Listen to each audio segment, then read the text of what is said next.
As you've just seen, you can really hammer your abs at home and get a lot accomplished. But at the gym, you'll find excellent opportunities to work your abs from different angles and with different equipment that can laser focus attention into specific muscles. I'm about to walk you through 2 intermediate programs.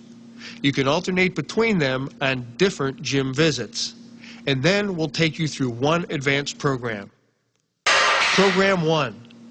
The first program involves a raise, a crunch, and a twist, hitting all major ab areas. Start with the vertical bench knee raise, 2 sets of 12 to 15 reps.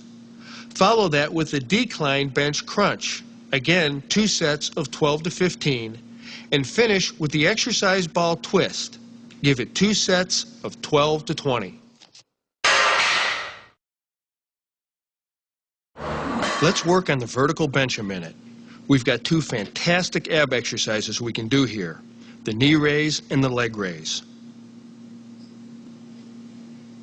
For the knee raise, step up into the vertical bench, grasping the handles and keeping your back and forearms firmly on the pads. If all you've got is a dip stand, that'll work fine too. Holding yourself up, bend your knees from 30 to 75 degrees, inhale and bring them up into your chest, curling your hips at the top to rotate your pelvis. Try to get those knees up as high as you can. Every inch will pay off in more work for your abs.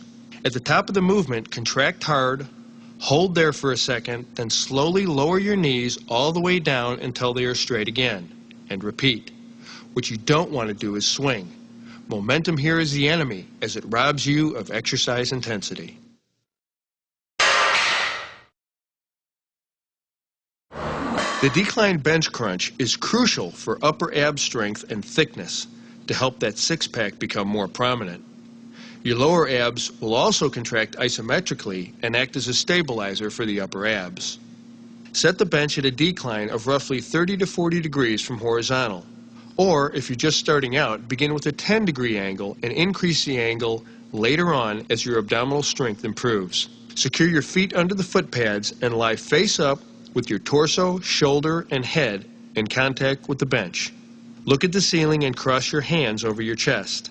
To begin, inhale and hold your breath as you contract your abs, lifting your whole upper body off the bench. As you rise, curl up, contracting those abs, shifting your gaze now to the horizon. Your head should remain neutral throughout the movement. No nodding or bobbing. Hold this position for a moment as you exhale, then lower your torso. You want to keep the tension on your abs during the entire up and down movement, so do not allow your shoulders or head to touch the bench between reps. And for you extremists out there, you may want to increase the angle past 45 degrees, but I don't recommend it. There's no need to increase the blood pressure in your head.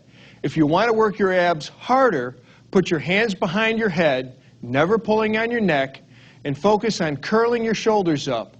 And then do exactly the same movement. That's plenty of intensity to develop great abs.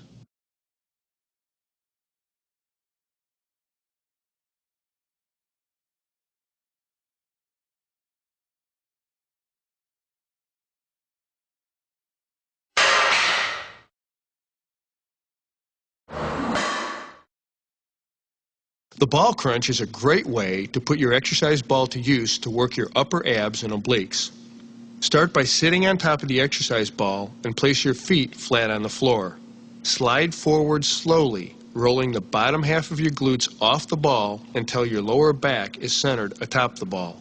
Now place your hands lightly behind your ears, inhale slightly more deeply than normal, and without pulling on your head, crunch forward and squeeze your abs, rotating one elbow toward the opposite knee on the way up. At the top of the movement, hold the position, squeezing those abs, and then return back to the start position, rotating your body slowly and deliberately. Pause only for a second or two at the bottom, and repeat, focusing on that side of your body. Only when you finish the reps in that set should you work the other side. The second program, again, that you can alternate with the first on a daily or weekly basis, begins with the exercise ball crunch. And I want you to do 3 sets of those at 15 to 20 reps. Then we'll move into the vertical bench leg raise, 3 sets of 15 to 20, And finally, the decline bench twisting crunch for 3 sets of 15 to 20.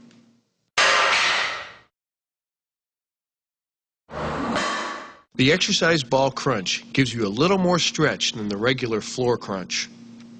Seat yourself comfortably on top of your exercise ball and firmly place your feet flat on the floor. Slide forward, rolling the bottom half of your glutes off the ball until your lower back is centered on top of it. Now place your hands at the sides of your head. Don't grab and pull on your head, just rest your hands gently on the back of your skull. Now, inhaling and holding your breath, crunch your upper body forward, making sure your abs are doing the work, lifting your shoulders up and forward towards your hips. When you reach the top of the movement, which is as vertical as you can get without falling off your ball, exhale and lower your torso back down again.